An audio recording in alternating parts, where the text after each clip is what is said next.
What is up, everybody? Welcome back to the Sunz podcast, episode 67. As always, brought to you by RuneterraCCG.com. It is officially spoiler season for Rise of the Underworlds, the third release for the Shurima block, and that means you can find breakdowns every day. Today was Reksai's reveal day, so Mezume broke down everything she's got going on for her, which is a whole lot. And on top of that, you can already build your decks on RuneterraCCG.com using Reksai and all the new cards. So if you're interested in theory crafting some decks, head on over. As always, we are joined by, actually, as always, what am I talking about? Josh, you haven't been here for like 2 months. It's definitely not as always. Maybe in spirit, I am here. Kroozin's cat has been on the podcast more than you have been on the podcast lately. Probably knows more about the game at this point than I do. That's savage. Kroozin, welcome back, buddy, as well. Yeah, thanks for having me. My cat is very excited for Fallen Feline, so... Yep, I can imagine.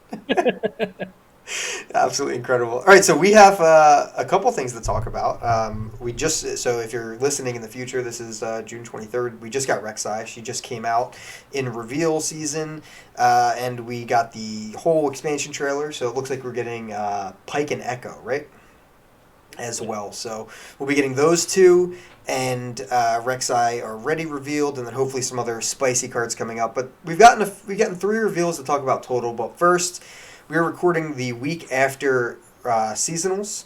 There was a podcast episode that we didn't record last week. We skipped a week. I didn't even announce it. We just skipped it. So that tells you how good our Last Chance Gauntlets went. So, Josh, you didn't play, right? Mine was non-existent. Non-existent. Makes sense. Kroozin, you had a Last Chance Gauntlet. I did. I went in with only 1 Prime Glory, and I think I had actually lost 2 rounds, but they were in the middle. Yeah. And so I got to my final boss, but I mean, with those 2 losses, it took me, I want to say, like 4 or 5 hours, something like that. Yeah. And then I lost by, I think it was 2 HP on my final boss in game 3. Dang. So pretty brutal, but that's okay. I just made me focus on ladder for a little bit. So yeah, we'll get there. But it all worked out in the end. Spoiler alert. Yeah. Yes. I went in. I forget exactly what I took. I took in Overwhelm, and I remember I took in I took in like Zoe Victor, Overwhelm, and Cheerian Mist, and I took in Dragons, not Zoe Victor. So it was Dragons, Cheerian Mists, and Overwhelm, and I was playing Dragons on ladder the week before. It felt really good, and I went into the first matchup, and it was pretty standard lineup.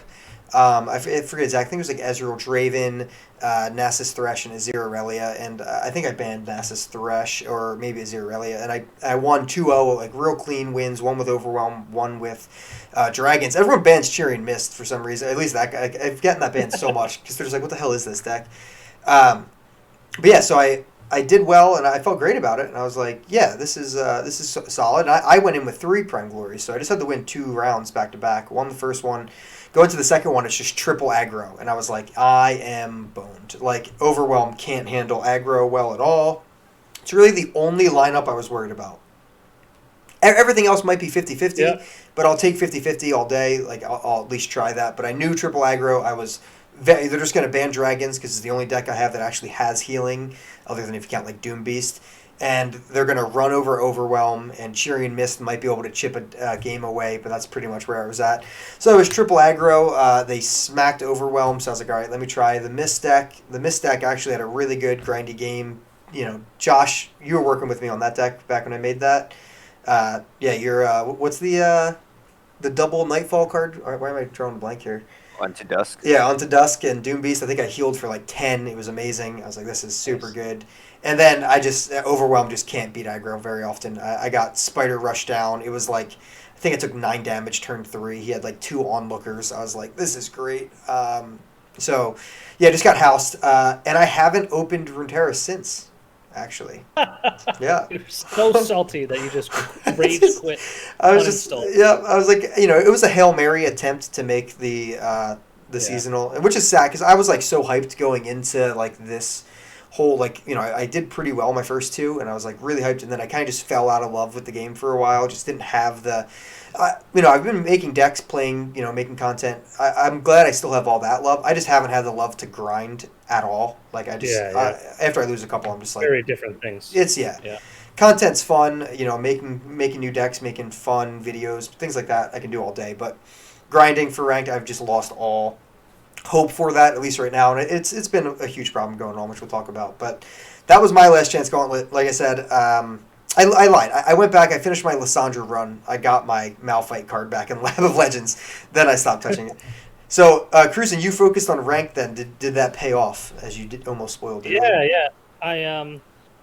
I think at the time when I was in the Last Chance Qualifier, I was like Diamond 3 or something, because I had just been rubber banding up and down Diamond for like 2 weeks on ladder, and I was like, you know what? I'm not going to make the push unless if I get in the Last Chance Qualifier, I won't worry about it. Right. And so I got in, then I got Masters 2 days later. I went on a nice little run, and then, quite honestly, I went on like something like 8-2 run, and I got up to 119 LP. I was ranked, I want to say 400 or so. Wow. And I decided, you know what? I'm just going to camp here for a couple days and see where things shake out, because I had a feeling the meta for ladder grinding isn't super fun right now, so the bar might be lower than past seasons. And it ended up working out. I think I finished at the cutoff I was like ranked 520 or something like that. At 119 still? Yep. Yeah, it's the cutoff for the first season was 119. Yeah. So that's probably the lowest one yet. Yeah, I mean, it makes sense. I mean, it's been, there's been a lot of negativity around the meta for a while, so not super shocking, but still kind of like a little shocking after a Worlds announcement. You would think that it would go up a little bit from a Worlds announcement, but yeah. And I think I also got a little bit fortunate in that I did that last little bit of the ladder grind like 4 or 5 days before the cutoff.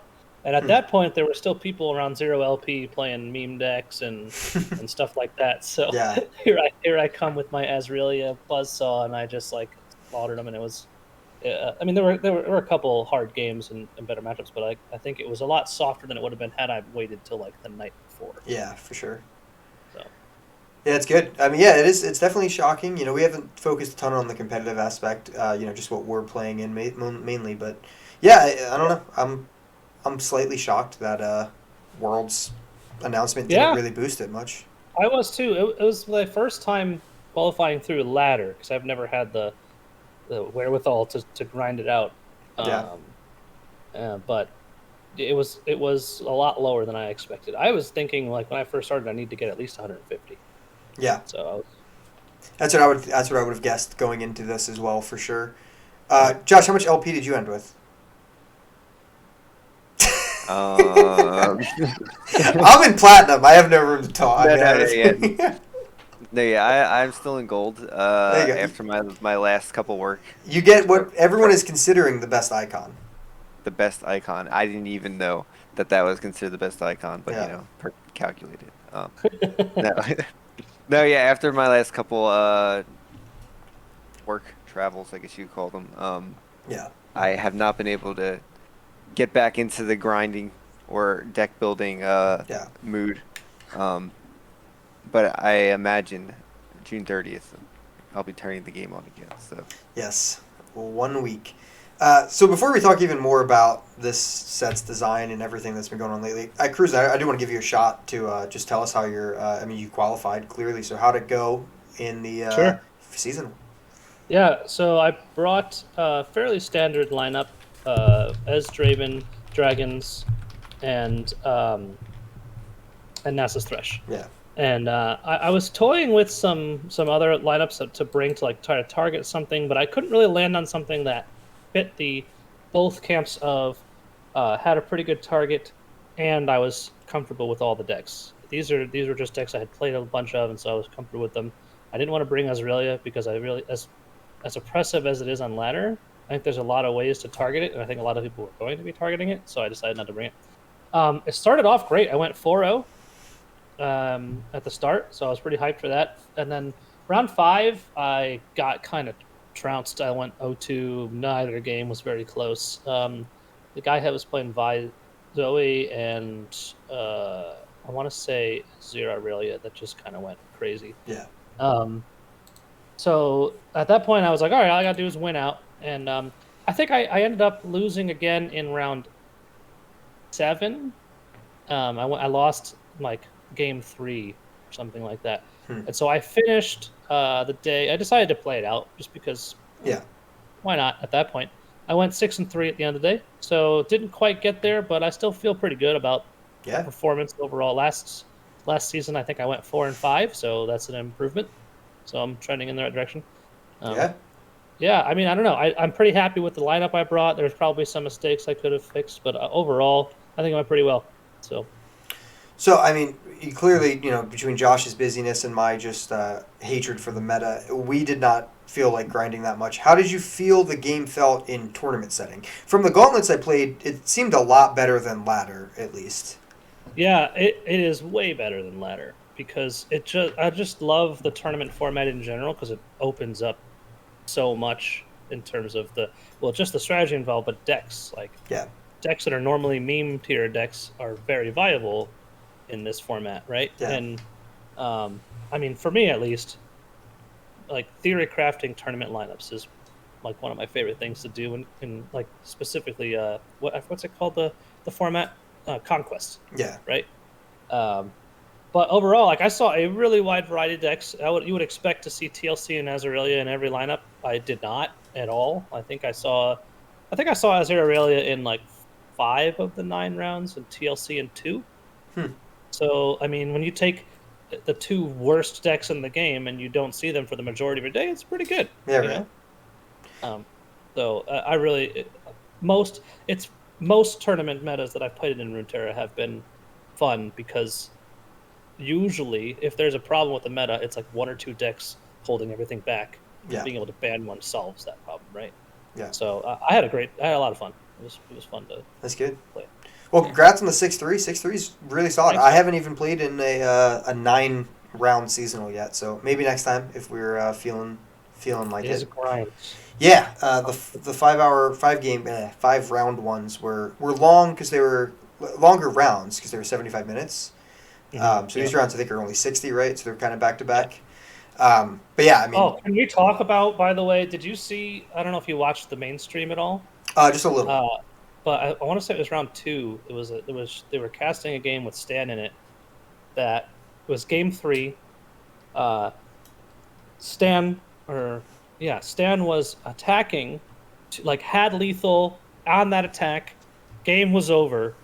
Attack goes through, but while he was confirming that attack, the timer ran out and he lost on time. Oh my god! Wow! I didn't see that. I saw somebody post that in the group chat we had. It was nuts. I mean, Stan still qualified, so I guess it doesn't matter. But that was still wild. That's good, but holy crap! Yeah. Yeah, 60 minutes is definitely a lot quicker pace. I mean, 75, there's a lot of times I had plenty of downtime, so I understand why they wanted to go a little bit faster. And if they're trying to squeeze 9 rounds, I get it. And, hey, I recognize a ton of names from this top 32. I mean, there's a lot of competitive players in this top 32. So the 9 rounds, trying to weasel out people who are, just getting by on a 5-0, who, did it. It definitely is working. I mean, it seems like more competitive players, people who are, not that every person that's competitive, I should know their name or not, but you can just tell. I mean, there's people who are, I look at tournament results from all over the place, and names are names, and you see them repeatedly, and those people are performing well. I mean, this is a stacked top 32 this coming time, so definitely really be watching it. 5 rounds this time because I lost in round 5, and I would have been very upset. Oh, yes. Yes. Yeah, I lost in round 4 once and was pretty upset, but I was like, it's not too bad. But still, it's rough. Josh, if you had to, other than travel and busyness, what has been the problem with Runeterra right now that is one of the reasons you're not playing the game? Or do you think there was no issue in the gold meta. I was actually completely fine. I was climbing through it at a decent pace. I think my I guess if you're my issue with never making it, or not consistently. I mean, I've only made it to Masters once, so only making it there once is not wanting to grind. So like, I don't like getting burnout. I don't like that feeling. So I think since I'm only playing a couple games a day, I don't feel that meta burn that everyone else is describing. That's good. That's good. Yeah, that's true. Like if you make Masters once, you can make it any season you want. You just have to put the time in. Right? Yeah. So, how was the meta in Gold? Like, what were you playing? When I was playing my own version of like Zoe Vi that I was editing and I finally got to, but there was mostly Azir, Aurelia, and then I barely ever saw any Lissandra. People were trying to do the Frozen Thalls when I was playing. Other than that, Gold can kind of just be a crapshoot for anything. One day you could be like, "Oh, these are all meta decks." The other day, it's like, "What am I going against?" I have no idea. So it's a hodgepodge of chaos. Yeah. Heimerdinger Hecarim? What? That deck's legit, dude. I literally just picked 2 random things. Sometimes you'll see like 4 you piss somebody off. You'll see 6 champions in a deck randomly. Just like, nice. I guess these people just don't have cards. Yeah. So. Yeah, meanwhile, like, Plat and Diamond are, like, cesspools of just, like, whatever Swim posted that day. That's what it used to be, at least, and now it's still just, like, yeah, this is rough. And I feel as if there was a lot of variation. It's just nothing that really stuck out for me. Like, I wanted to play. Like, I'm a huge mid-range fan through and through. It's just kind of what I like. And, yeah, I was making tweets just like, I miss mid-range. And, like, yeah, there's some decks that exist that are mid-range. I mean, your lineup, Kroozin, was 3 mid-range decks, technically, right? I mean, if you call Nasus Thresh a mid-range deck, I mean, you're right. Dragons is probably the most mid-range. Dragons is the most that feels like a mid-range deck, right? Exactly. And they feel pretty good in tournament settings, but laddering with them lately has felt awful. So that's been one of my my bigger problems. Like, there's a lot of mid-range decks that exist in tournament settings. I just think laddering is just a nightmare. And then my biggest problem is I do think that the gap between Tier 1 and Tier 2 used to be a lot smaller, and it's a lot wider right now. And I think it's been a lot wider since, like, Aphelios and TF. So we had TF Fizz, we had Aphelios and TF, we had Azir Aurelia, Nasus Thresh is well beyond most other mid-range decks. And it's just like, that's really pissing me off. So that's because I will only really like and play this game a buttload if I can make something myself and it'll work. It doesn't have to be like a brand new idea as crazy as something like Hecarim, Heimerdinger.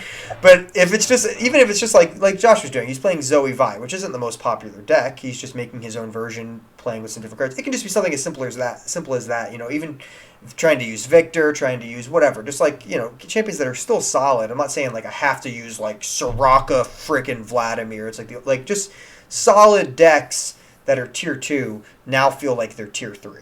So, like, anything I've been trying to make lately, other than Cheerian Mist, and it's like, let's be honest, like, I just jammed a bunch of Nexus damage into Shadow Isles, right? And I played Mist Wraiths. It's nothing crazy. It's just slightly unique because it's just like I can spam out weird damage.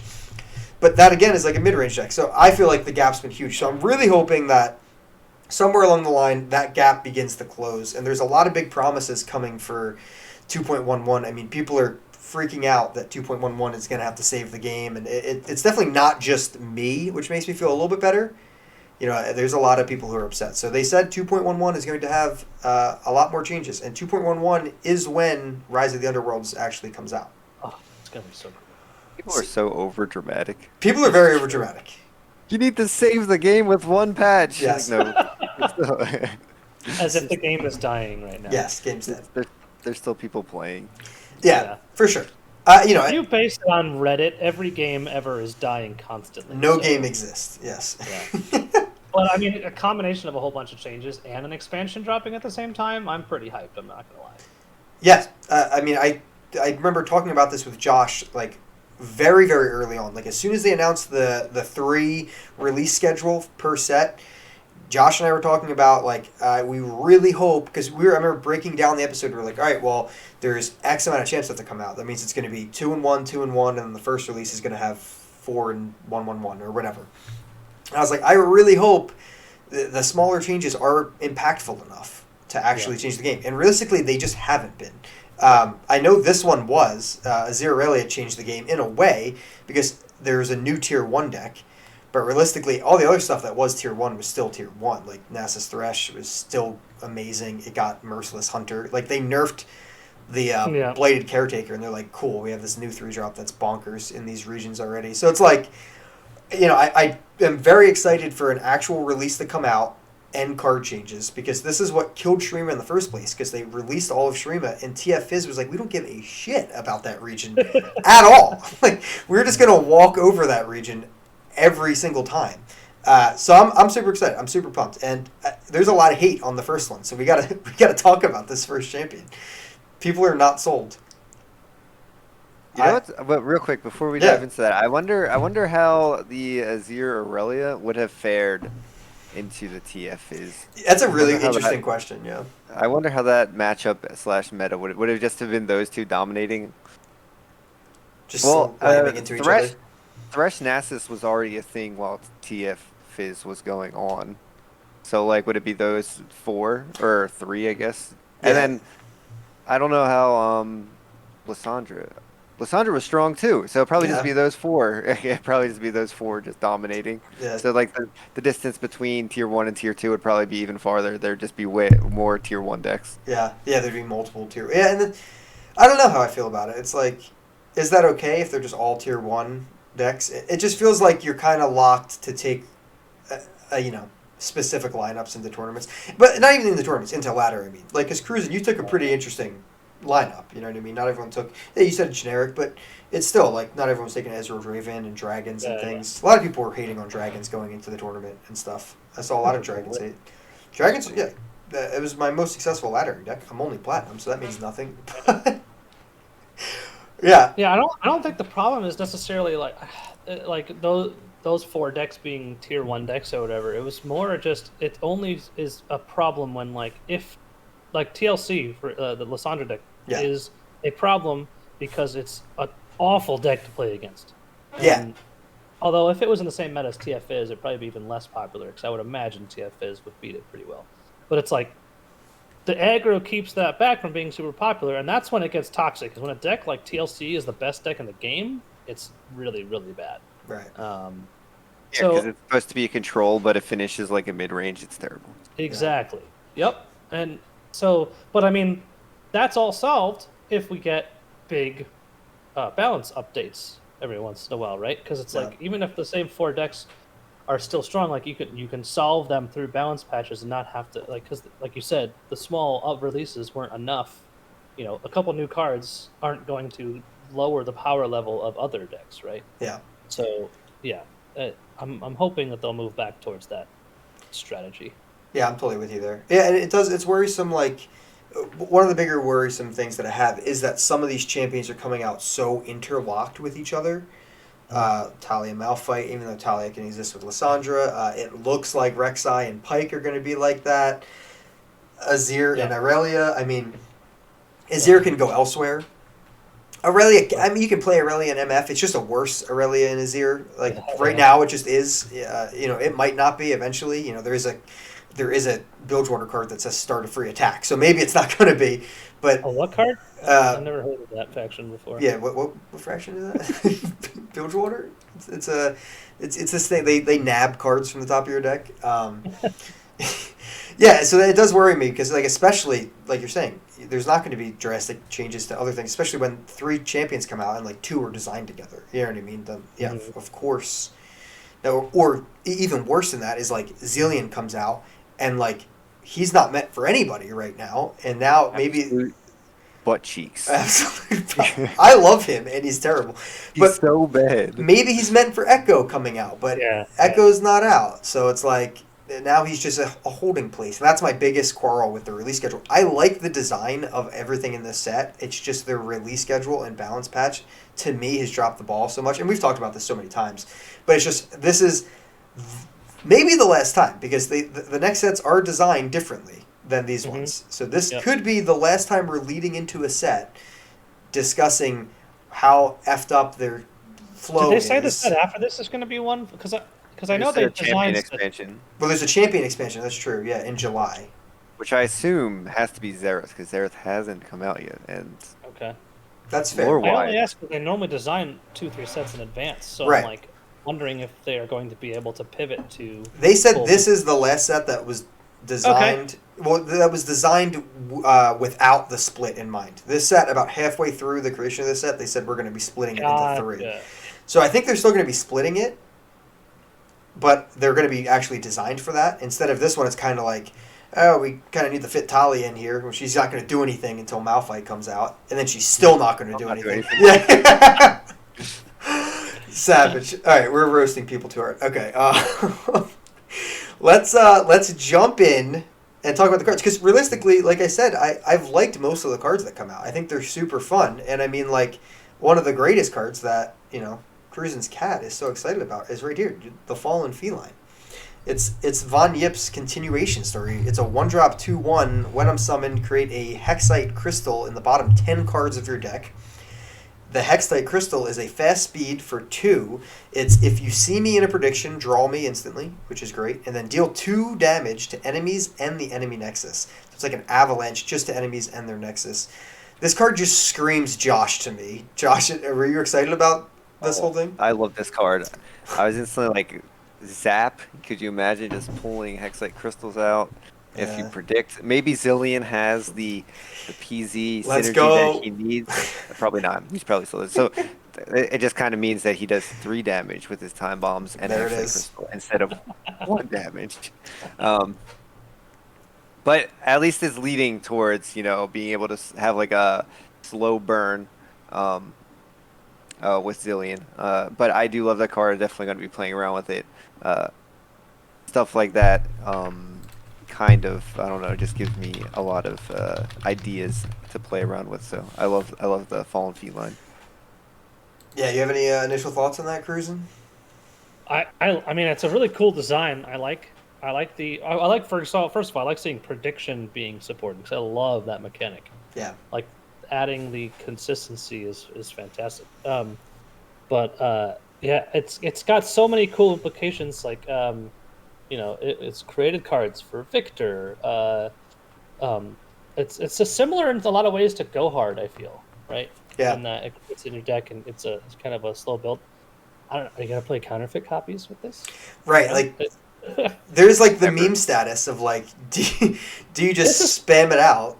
This is probably the best candidate I've ever seen for counterfeit copies because of you draw it when you see prediction portion.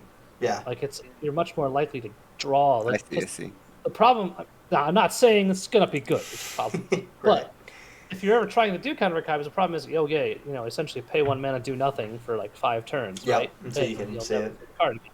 But this, at least, you have a much better chance of seeing it. So. The only other one that I can think of that was good was like any Elnuks, just because that one dumb Elnuk, who just summoned all of them.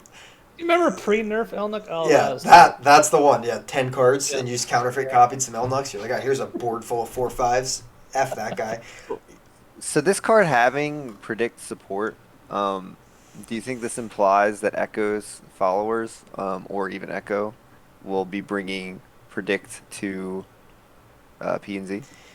I feel like it's got to. So Echo is he's about time manipulation, right? In League, and so far that's the only thing we've seen that's time manipulation oriented is Zillion, and his stuff is predict oriented. So I feel like it makes sense lore wise that it will.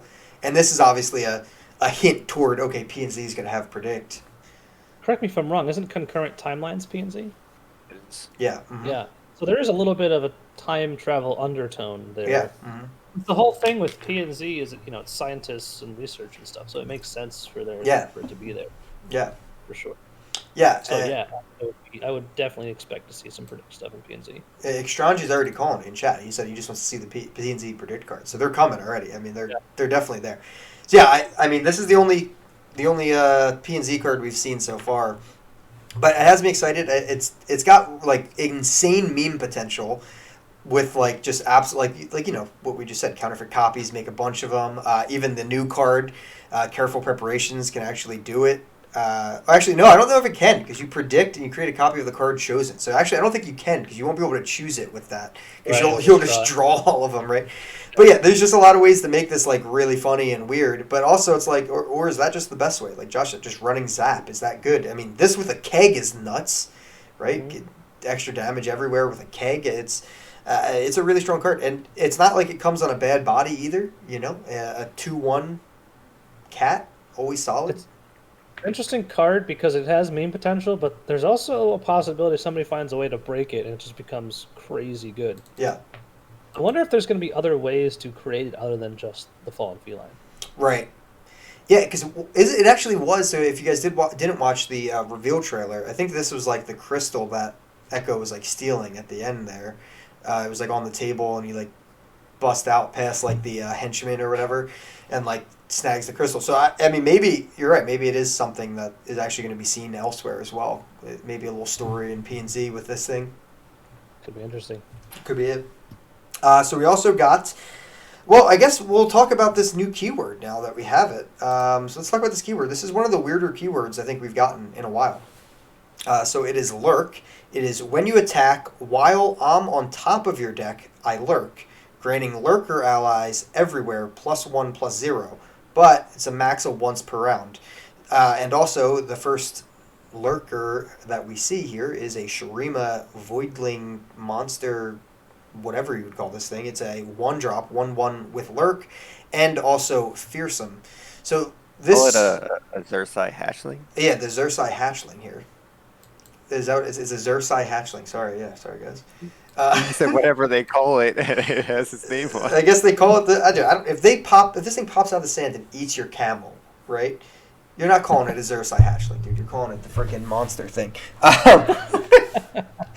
But yeah, I mean, this is a keyword that literally can only work in a digital card game, right? It has to be on top of your deck, and you can't know what card it is, but it's going to blast off as it. People are making fun of this mechanic in general, thinking it's not all that strong. At least they were before Reksai. Kroozin, where do you fall now? How do you feel about it? It's so hard to evaluate something like this because, I mean, I feel like deck building is really easy to fall into a trap where people will just want to jam their whole deck full of lurker followers or whatever, and I feel like that's probably, like I said, a trap. There's probably a safe number. It's so I don't know, because the other thing is like when it triggers, your opponent will see and therefore know your next card is a unit. So you're giving away a little bit of hand information, I guess. That's not true, is it? Well, now there's a spell. There is one, yeah. We haven't gotten there. Oh, but the spell does have lurk, yes. I know what? I saw that spell and I totally missed the fact that it had lurk. That's interesting. Okay. Yeah, I don't know how to evaluate it, to be totally honest with you. Like yeah. It seems like it has the potential to be strong if built the right way, but it could also just be a big bust. I really have no idea. It's a really weird one. I think this is one of the harder ones to look I feel like at. I usually at least have an idea of what I'm going to think. Yeah. When I look at this, I'm like, I have no idea. Yeah. I'm not sure about its competitive viability. I think my biggest issue is that you have to attack, and having to attack means it can only operate on half the turns in the game unless you rally or play a Snapjaw Swarmer, which we'll get to in a second. Or Blade Dance. Or Blade Dance, right? Yeah. So it just operates in that weird way. And I feel like the support mechanic fell a little short with Lulu and all because of that, and Tarek as well, because you only could activate it half the time. Blade Dance gets a little cheeky because it's a lot easier because you can kind of just do it all the time. So that one did it successfully. So is this one going to function that way and actually do it successfully or not? I don't know. Josh, what are your initial takes on these things? So, yeah. With Lurk, it's a really cool concept. It's a fun thing to design and play around. But it does seem like it could come off a little slow, especially since you can only grant it once per turn. I will say this, though. There have been things where, initially we think it's very bad. And then we're like, oh, why isn't it better? But then we actually go to play with it, and it is very good. Right. But unfortunately, things that only happen on attack turn they have not panned out that way. They have all panned out to be on the lower end of competitive viability. So I'm excited because it is a cool mechanic to build around. In terms of like, if I'm going to go try and climb with Lurk, I don't know if that will be consistently possible. Right. Yeah, I mean, that's interesting. Oh, and Sukalore in chat is saying an interesting fact. Each lurker can proc once per turn, which makes it better than I thought at first. But Extranger saying lurk can only proc once per round. Yeah, I don't know how it's worded. So it is worded very weirdly, right? So if we look at it here... Wait, so what do you mean? If you watch the video, Reksai and 2 lurkers are on the board, and they proc the lurk, they only get 2 procs, even though there's 3 lurkers on the board. And that's because of the way Reksai's worded, and that's because lurk only is max once per round. Yeah, so the one doing the lurking is the one on top of your deck. Right. In that video, you see 2 because Reksai specifically also has text that says it's another +1 when he attacks. Yeah, right, exactly. So it's not the ones that are attacking that trigger; it's the one on top of your deck. So you can only that's where it's kind of interesting, which is what Soika is saying in chat, which could be I don't know how this works yet, but if you attack and you have a lurker on top of your deck, and it does that, and then you predict, and then you have a second lurker on top of your deck, and you attack again with, say, something like like the Snapjaw Swarm, which we're getting to in a second, could then that mean that 2 different lurkers... I mean, you have to attack twice. Right. You do have to attack 2 times, but if does that work? I don't know if that works. I don't know if lurk is capped at once per round overall, or if multiple. I mean, it only triggers on attack, so regardless you have to get a second attack. But doesn't that kind of make a little more sense to why Snapjaw Swarm would exist then? I mean, sure, just a little bit. Well, that or you could do it on your opponent's turn. Basically, yes. You would play Snapjaw, you'd attack. That is true. Okay, so I guess I don't know. It's just weird. I guess if you can get attacks on defense, so like if you can consistently get like the free attack that Snapjaw provides, then I think Lurk is more viable than people are thinking. Yeah, he's big for the defensive strength. So we can jump over to him now. We're talking about him already. So he's actually in Bilgewater. He's a 2-drop. Bilgewater, like I said, which is a region that is in the game. It is a 0-2 fish, which is great. It's piranha. It has lurk, and it says when you play it, you start a free attack. Well, it starts a free attack. So just when you play it, it'll attack by itself out there. Obviously, if you have other things that will attack with it, great, like sand soldiers or whatever, but it will start a free attack, which will trigger lurk if you have something on top of your deck that has lurk, which will then give all of your lurkers everywhere a +1/+0 permanently, which is very solid. So it'll be at least, hopefully, if you're attacking with it, a 1/2. Like Kroozin said, being able to attack with this on a defensive turn flips that whole, okay, it only works on one portion of the game. It flips that on its head a little bit, because even just being able to get 1 additional buff does seem like pretty important for this archetype. But what worries me is that they're putting lurkers in Bilgewater, and they're putting lurkers in Shurima, which means that's going to be a paired thing. So I hope that like Pike and Reksai aren't like forced to play together. Yep. If that makes sense. I will say this for the perceived power level. The demo video they gave showed it beating Talia, so that doesn't give me a ton of faith that it's going to be super strong. If that's the demo they gave. Talia was getting smacked too, dude. That was bad.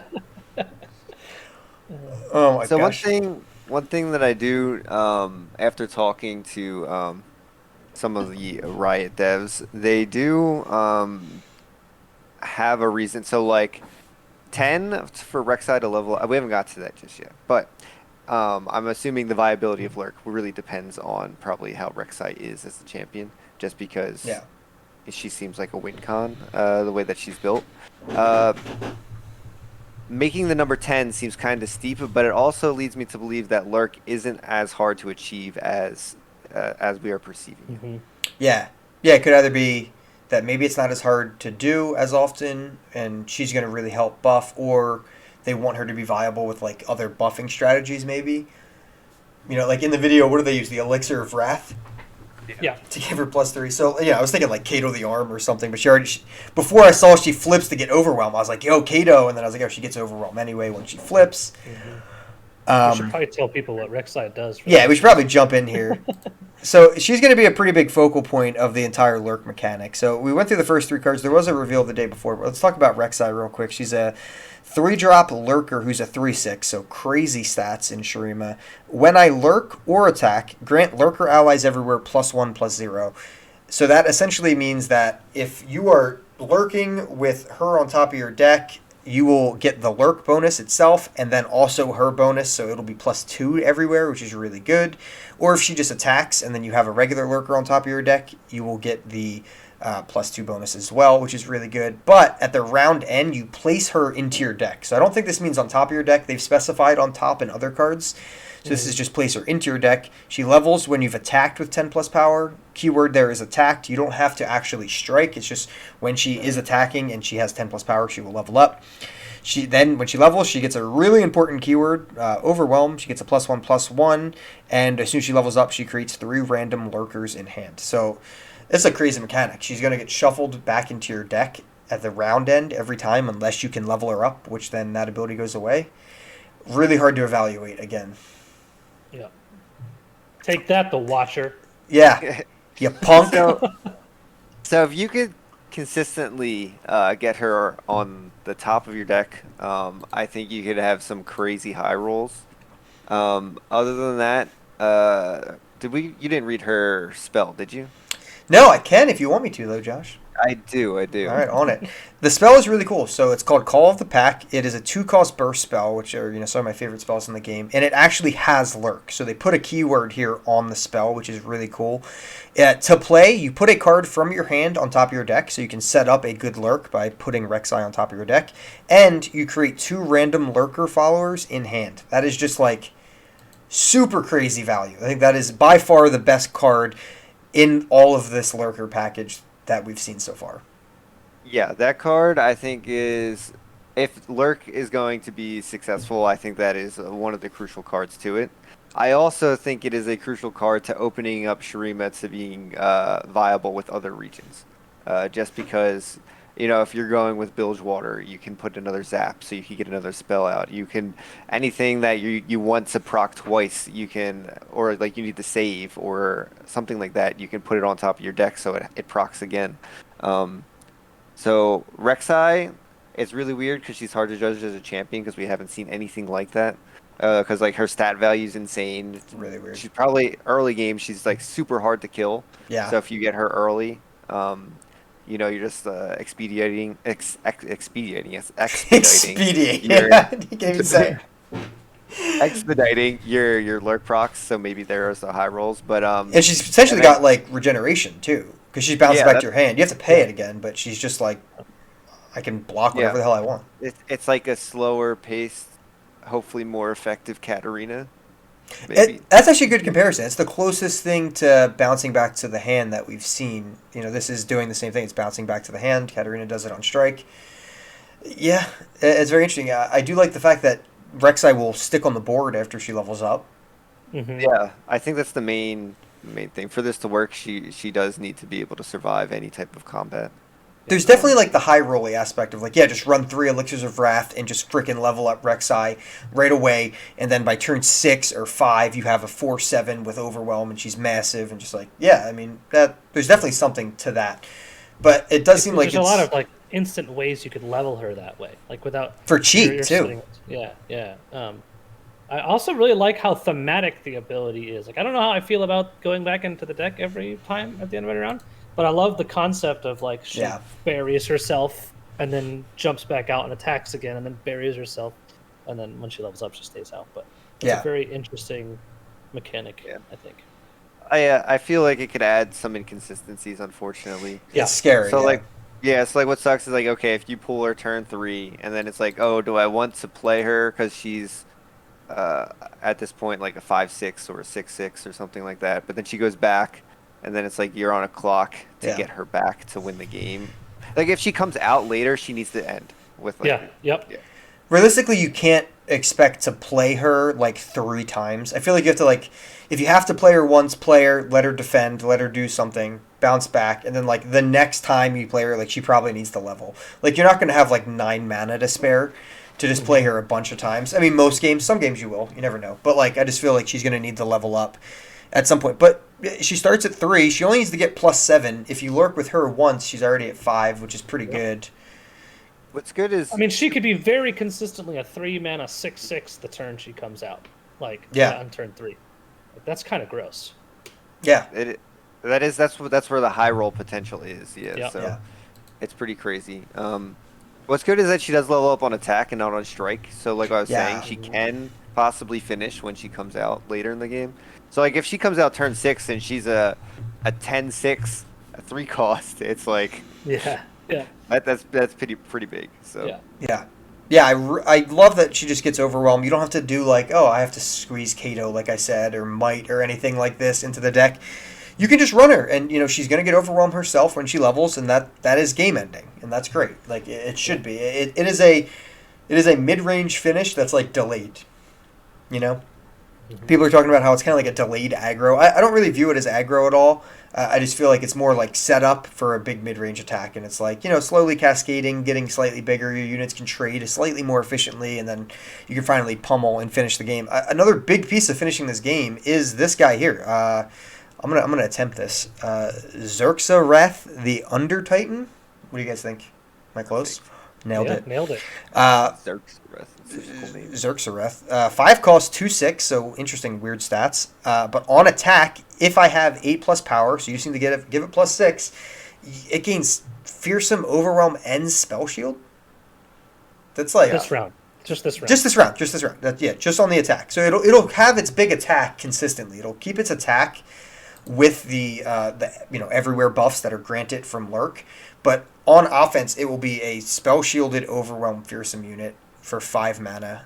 It's just a good finishing card. It's just another I think this in combination with Reksai is what's supposed to be finished. So like if you're on curve and you could get this out turn 5 or 6 or turn 5 and then Reksai turn 7 to finish. Right. That's probably what the deck is going for, I'd assume. Yeah. If you're going to build this Lurk deck and Reksai is going to be your finisher, I assume that's what you'd be playing for. I'm assuming that the Lurk will trigger before this thing's attack, just like how Reksai's ability, if I'm attacking. So I'm assuming you'll get the Lurk bonus if it gets up to 8, which is only +6. That doesn't... Oh, no, if you have 8+ power, which it starts at 2. So, right. +6 isn't insane. Reksai's giving you if you get 1 Lurk off with Reksai or an attack off with her and a Lurk, you're getting +2 everywhere. So it's really not that crazy to get. You might not get it on turn 5 every turn, but like Josh said, with like 7, 8 attack unit with Fearsome, Spell Shield, and Overwhelm on attack, along with a Reksai who's probably a 10. Like that's a big attack on turn 10 or turn 7. Yeah, I compare it to I can't remember the name, but the 5 mana 6/4 Spell Shield Overwhelm. Yeah, the Ruin Runner. Yeah, Ruin Runner, and it's like this has much more potential to high roll. Yeah, but it's a lot less consistent because the Ruin Runner is just like smash you in the face. Nothing you can do about it. And this, like, your opponent could, I don't want to say easily, but much more easily kill on their own turn when it's not attacking. Right. But it also has 2 more health. So, I think it has potential, but I'm not totally sold on it being an include in this deck, to be honest, yet. I'd have to see how consistent Lurk plays out before I would include it. Yeah, I could definitely see putting Ruin Runner instead of it in the deck. The only thing that I would say against that is it hurts your Lurk chances, which then it's true. If you're even building a Lurk deck, or like it's like what's the point of having Reksai in there unless maybe you're trying to high roll with some like researchers and you're taking out some of the Lurk. So you're putting researchers could hit Rune Runner or Reksai, hopefully. Yeah, the Xenotype researchers look real interesting now, for sure. Yeah. Yeah. 2 comments from chat. Cannon Bro says, Yasuo would be great against Reksai. A decent matchup. That is very true. Yasuo is going to live against Reksai. And Extranger brings up an interesting point that we were kind of discussing a little bit earlier about how the buffing of Lurk works. Attacking with a Reksai on top of your deck is +3 to all Lurkers. And I was thinking about that when it was said. It's like, I don't think Reksai turns... Oh, wow, yeah. It doesn't turn into your spell until you draw it most of the time, right? Right. So would it still be an actual champion on top of your deck? Would it still be Reksai on top of your deck, not the spell? So it would still be Reksai because I think the mechanic mechanically the way it works is like you draw it, it checks to see if you have Reksai in play, and Yeah. so it changes to the spell. So That's it's why still like Reksai Zap can't like search out a champion. Like Zap's version Right. search. Yeah. Imagine that high roll of a 9-6 on turn 3. Yeah. So gross. Yeah. Just here's Rek'Sai. Just eat it, dude. Oh my gosh. You I have mean- all 3 in your hand, so you use his spell to put the other one back on top too. Yeah. Oh my god. It's I just guess- endless at that point. Yeah. Yeah. So I guess what we've determined is that this will be very inconsistent. I guess that's what we can determine. So like very high potential, but if we can make it consistent, then it could be viable. I think that's what I've come to the conclusion with talking through these cards. So I think that's like the perfect segue into the last batch of cards, because it does seem like such a weird mechanic that is very hard to evaluate. So if you stuck with us, I appreciate it, because this is like a weird. I feel like we've always been like, yeah, this will go with this, but this one's just like, is it gonna function? Like I'm borderline thinking like this is gonna be such a dope, like awesome mid-range style deck that's consistent, like Deep, like how Deep just had its thing where it's just like that. It's going to be like that. And then my other thought is like, this is going to fall flatter than Talia did. Like this is going to just be awful. And I really don't know where I'm going to end up on it. Well, the one I'd thing be is, shocked if it was that bad. Yeah, the one thing that I would say is it has Overwhelm backing as its finish. it's true. Talia just shoots some boulders at you, and like has no finishing potential. And she has to That use actually landmarks. doesn't have overwhelm. Yeah. It's just heartbreaking. Yeah, so Yes. Reksai and Lurk, at least with the cards that they put out, they at least have given you visions of a finisher. That is a really good point, yeah. I think Or- you need finishing power. A reasonable finisher, not Yes. like some 8-cost clock that doesn't do anything because you already lost. Right. Or like Malphite, who's great, but like, you know, you can stun the board, he's a big blocker, but like you still need to put Overwhelm on him, or, you know, Talia to really get it. But, you know, like you said, we just saw 2 Overwhelm units with Rek'Sai having it when she's leveled, and Xerxareth, the Under Titan, also having it. And we have, you know, technically the Xerside Hatchling does have Fearsome, which is a finishing keyword, quote unquote, not always, but it can be good. But I think what you're saying is that you really need consistency, and I think the last batch of cards does try to add that here. A little, I mean, at least a little bit. You know, first off, just 0-cost burst speed spell that is main deckable, just says predict. Yeah, I mean that's super intriguing. It's literally has a fin out of the Yeah. sand, so it, you know, it doesn't say lurk on there, but it is made for lurking. Yep. Yeah, I also think it's bad. this taking a deck slot this late in the game where there's Right. this many cards is rough. I get it. You want to add consistency, and it adds some like surprise lurking ability. But predict in itself is not in any way guaranteed. So you will whiff, Yeah. and you're literally just giving up card advantage to have this in your deck. And I don't know. I don't love it. Maybe if there's an aggro, like a super aggro version of lurk that makes a showing, I could see this maybe working. That's but true, yeah. I don't know. See, and I actually do kind of hope that ends up being a thing, because it did stink having like, all right, there is one deep deck you can play, right? Yeah, there is like turbo deep and stuff like that, but I do hope like, you know, at least there's multiple ways to play this archetype, and it looks like Bilge is getting it, and Pike might get Lurker. At least Bilge is getting some, and in this video you can see an 8-drop Bilgewater card that has Lurker as well, so it's not just like just the one Lurker. We do see it coming there, and it's just interesting. And yeah, like in chat, Onion's talking about how it is kind of reminding of Warning Shot, and it's like, it's weird, like Warning Shot is most of the time not going to get played unless you're playing like heavy into the Plunder or like Sejuani, right? And then you don't really need it all the other time, and maybe this card ends up being the same way. Like if you are dead set on the strategy of like, I have to just absolutely nut with Reksai like on top and just go in and just go nuts. Don't ever quote that 10 seconds of me talking there, but yes, you just, you know, predict, go nuts, and try to just absolutely just destroy your opponent really quick. Maybe it's he's playing that in that specific type of lurker deck. What I'm more intrigued by is, and I'll skip careful preparation for a second. I'm more intrigued by the Xerside Caller. So it's a 3-drop, 2/3 with Lurk, so it will be getting buffed, but it has on play Predict. I think Predict works pretty well with the archetype. I get Predict with Lurk. I like it more when it's actually a unit I can play too. I get a body out of it. Yeah. I find it kind of weird that they released a 3-drop follower when Reksai's already a 3-drop. Right. Yep.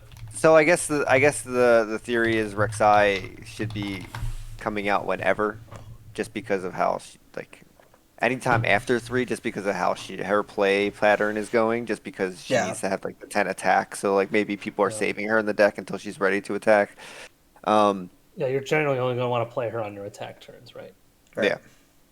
So maybe that's the thought. It's just a little odd that it's not a 2-drop per se, just because. Yeah, maybe Rek'Sai just has a weird play pattern where we're not looking for a traditional curve. So right.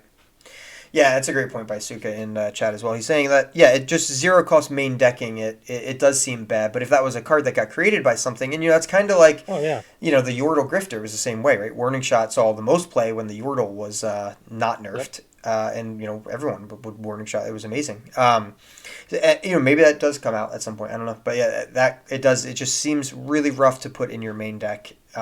Same reason why Warning Shot can seem really rough to put in your main deck. It just seems like it's wasting a slot. I'm with you, Josh. I do think it's like Rek'Sai is supposed to just get played late, I guess, and then just a champion that costs 3 that you don't want to play on 3, which just seems so weird. Yeah, unless you really have to, I guess. Yeah. Unless you're going for that high roll. Yeah, I guess like if you were using feral, how do you pronounce it? Prescience? Precedence? Is that how you say it? No, the 0 cost. Prescience. Oh. Sure. Oh, prescience. I think it's prescience. Prescience? Yeah. Okay, sure. Yeah. At least someone can know the English language. Okay. Because Shane and I sure don't. But I like prescience. Prescience sounds awesome. I just confirmed it is prescience. There you go. Feral prescience. Sorry, it's prescience. Got continue. it. Okay, so what I was saying is, if you're going all in the lurk, if you're doing all lurk stuff, you're just 100% in. If you're going for these high roll wins, so getting Rek'Sai just completely jacked on turn 3, so that or turn 4, I guess, if you're attacking, so then maybe you could possibly have her at 10 attack. You could use this feral prescience. Is that how you say it? Yeah. Yes. Okay. Just fake it, dude. You can kind of get a little bit more consistent of just like, what if there's a chance she levels up on turn 4 attack? What if there's a chance he levels up on turn 5 attack? I feel like so like that burst card is what that's doing, and then it's like Xerside Caller is kind of what it's doing as well, making sure that it's just consistency from turns 1 to 6. If you're going all in on the lurk and the high roll. Yeah, and especially if I would Reksai's argue you want to play Reksai early too, because she doubles the lurk. But like, even if you don't get to get full value out of her mid, like she's still buffing your entire deck by +2 attack if you put her down on turn 3 attack with her and she shuffles back in. So that's very true. That's a good point. Yeah, that's very true. I am completely in this conversation. I have completely overlooked that. Every time you lurk, you are making your deck stronger. So one thing that lurk does do that is very understated is making weak, low-cost followers valuable in the late game, which we have seen. If you can play a valuable card with every single one that you draw, it does matter a lot for the later you get in game. So that's one thing that does lurk. Lurk holds its value throughout the game. Yep. Yeah, they're going to trade up way more mana than they're worth for sure. That's why I really like the predict here, the Xerside Caller, who's the 2/3, because he's probably you can probably chump block like a 1 or 2 drop. If you're playing against aggro, because he's got 3 health, and then he can probably chump block something bigger when he's like 5 attack or something. Right. It just seems pretty solid. Yeah. Yeah, and I was gonna say I didn't like his stat line, but I completely forgot about lurk. He's most likely not going to come out as a 2/3. Yeah, he should be hopefully bigger.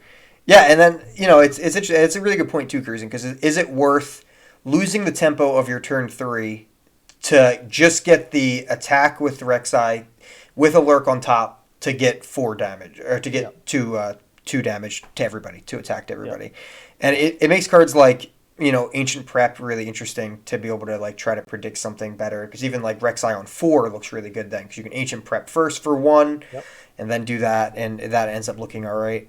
And it really just makes the 2-cost spell, the Call of the Pack, just so good. If you just save your 2 mana on turn 2 or something, and then again, we're trying to evaluate this without even seeing the Bilgewater aspect, so it does get a little tough. But We got one more actual lurker, and then we got one card to talk about. So the actual lurker here is the Xerside Dunebreaker. It's just another lurker with Overwhelm. So this is pretty nuts. I mean, it's a 3/6 with Overwhelm and Lurk, and it's for 6, so mass stats. But like we've just been talking about, it's just going to get bigger and bigger, and it's going to be a massive attacking Overwhelm unit. Do you need that Xersarath and Reksai? I'm not sold that you need all three. I think Xersarath is probably better. Yeah, I would agree. I think it really depends on when we go to play the consistency, like how many lurk cards you need to make it consistent with predict, and if you do not draw predict. I think that's what it's really going to depend on, if you need some of these lurkers that might not seem as good. Yeah. Or as strong, like the Xerside Dunebreaker. Kroozin, thoughts on the Dunebreaker? Kind of. I mean, I think there's a reason it's a common and the Under Titan is an epic. Like, I feel like the epic is just better in every way. It's cheaper, same health, and the spell. I think the spell shield is the biggest thing. Yeah, it's huge.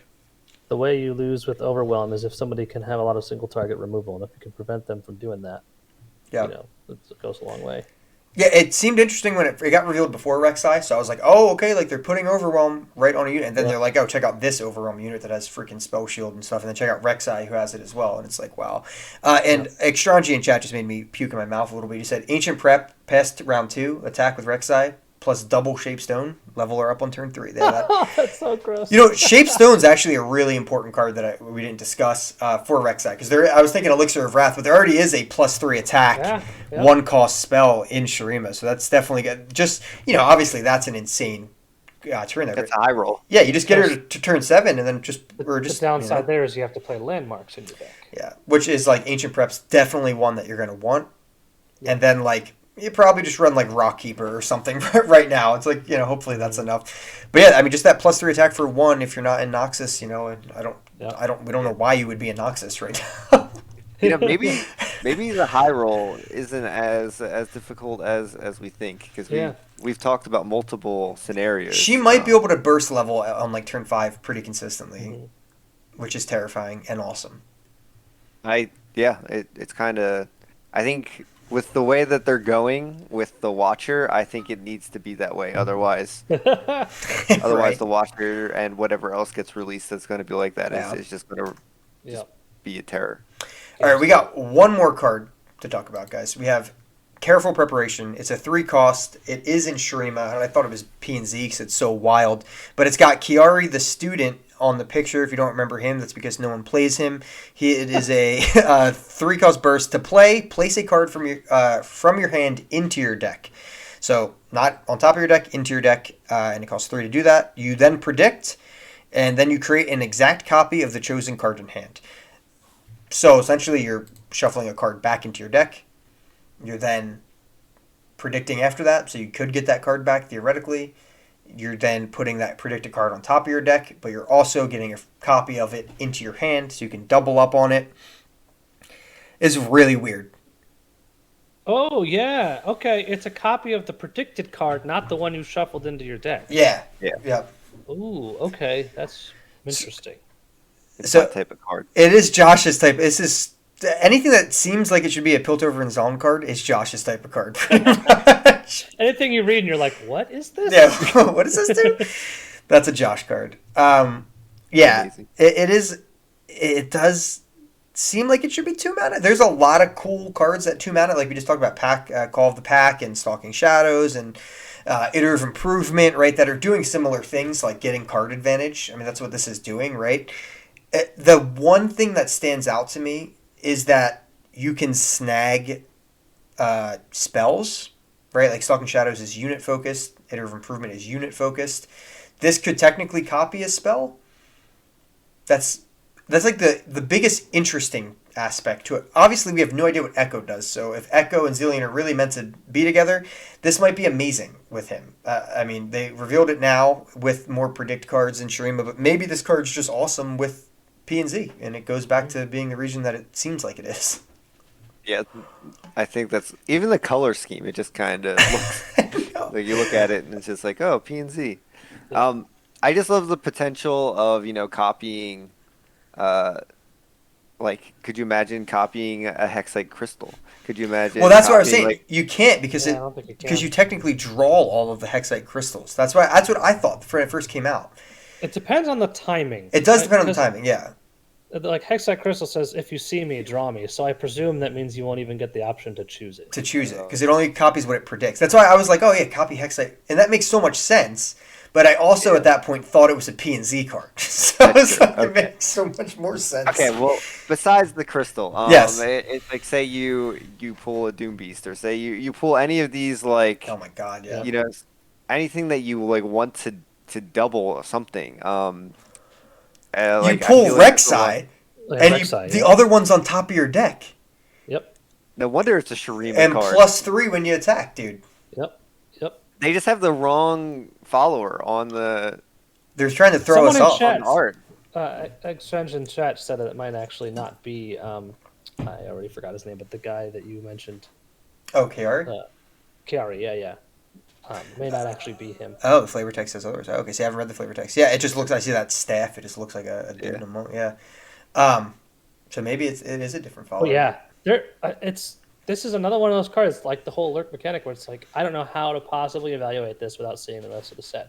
Yeah. But there are definitely things swirling around in there that it seems like it could be interesting with. Go ahead, sorry, Josh.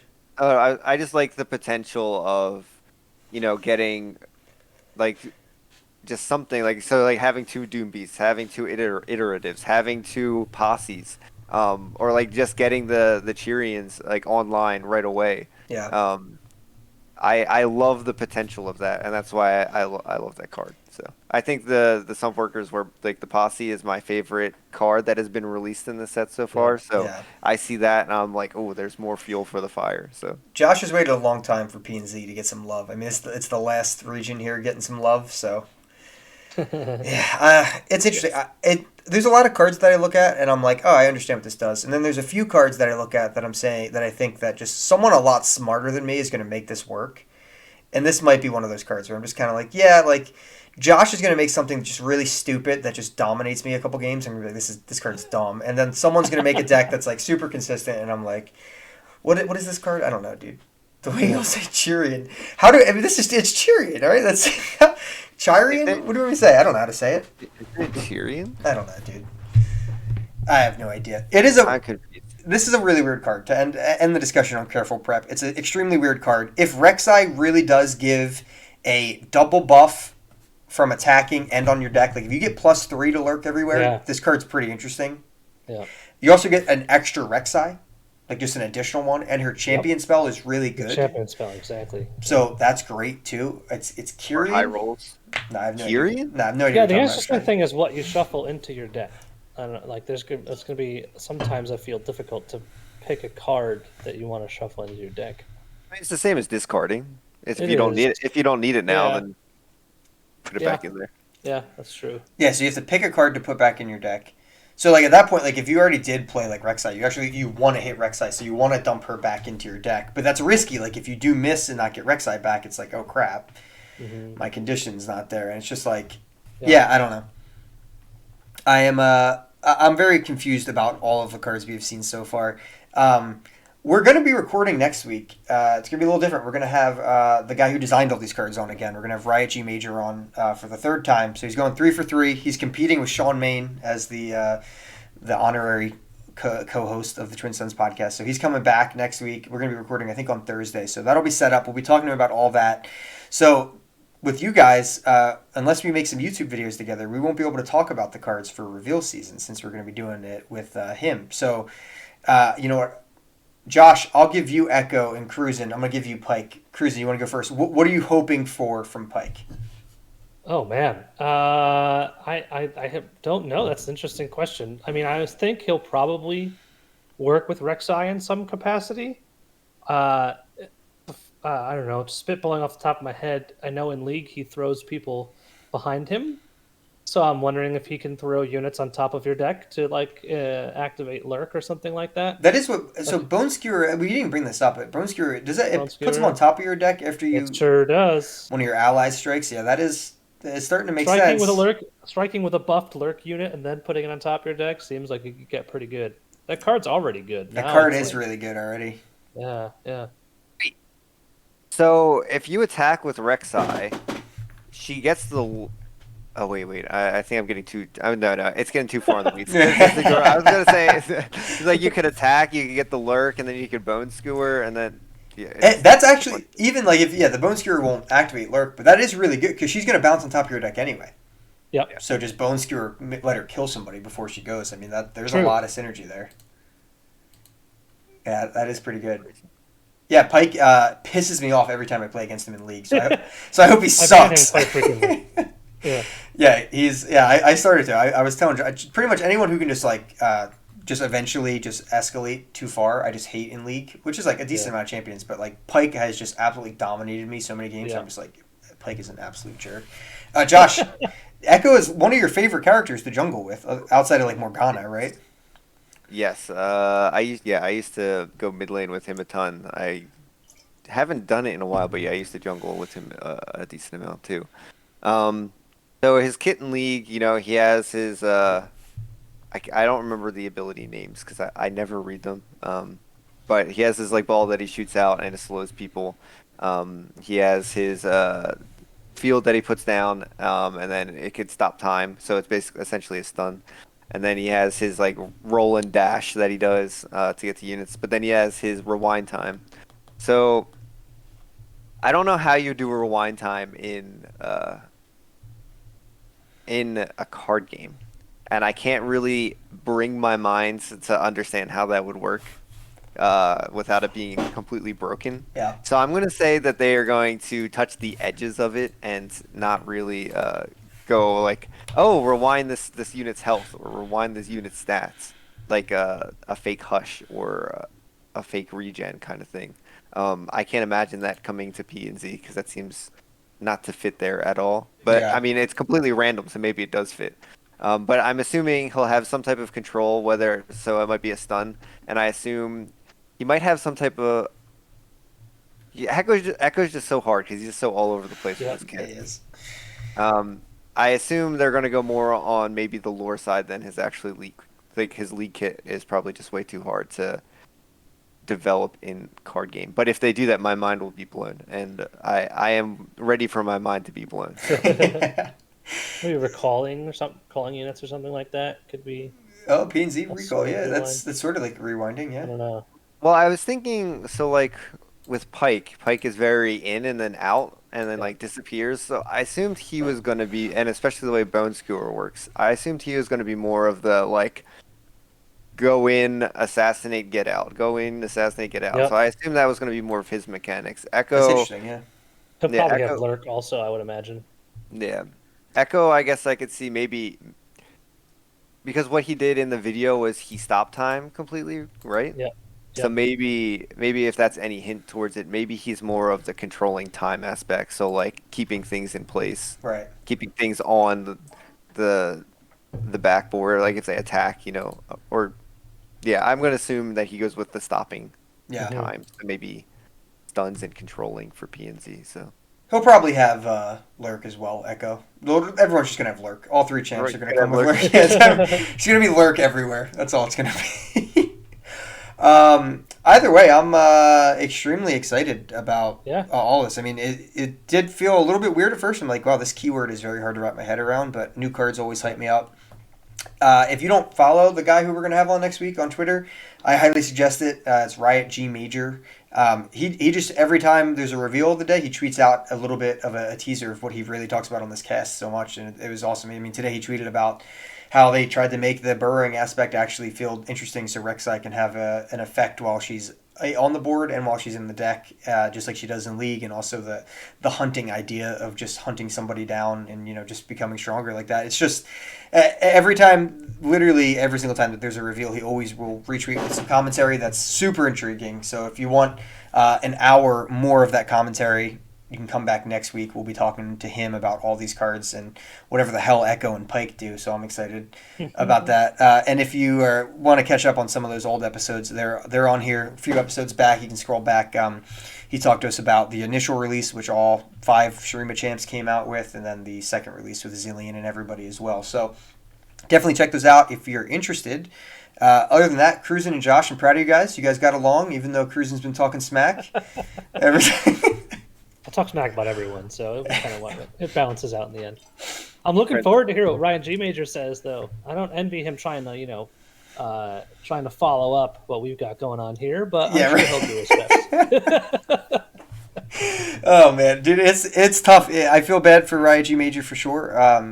He had to come on twice, and once the community was in uproar about TF Fizz, and he came on, and we still held down the fort, and then this time, community's in another uproar, and it's just we get a lot of we screen our Discord for questions. So if you do want to ask some questions, feel free. He is the lead designer on set 3. So if the question does not pertain to that, we're not going to ask it. So don't ask about nerfs and balancing and things like that. We try to keep it focused. I screen the questions, they screen the questions. So if you do want to ask questions, though, please feel free to do it. We've gotten really good questions from a lot of different listeners, so feel free to jump in there. Josh, welcome back. Any final words here, bud? Any final words? I was going to try and make a lurking joke, but it just didn't come fast enough. I'm sorry, guys. I dropped the ball. That's probably how Lurk's going to play. It's just not going to get there quick enough. So there you go. Maybe that was the joke. How many lurking jokes on Twitch are we going to have to barrow through? Oh yeah, 3 months. I forgot it's a Twitch term. I'm awful at Twitch terms. Yep, lurking. All right, so guys, thanks for listening. If you're interested to check us out on YouTube. That helps the most. We got to get more subscribers and more views and things like that to just help us out. Eventually just keep growing so we can get more stuff to give away. If you're interested in giveaways, we do that on Twitter. For every time there's a new cosmetic, we do a giveaway.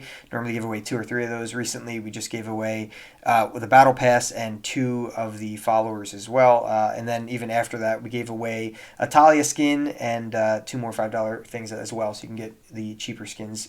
So also, if you're interested in any of that, check us out on Twitter, YouTube, and anywhere you get your podcasts. Thanks as always for listening, and we'll catch you next time.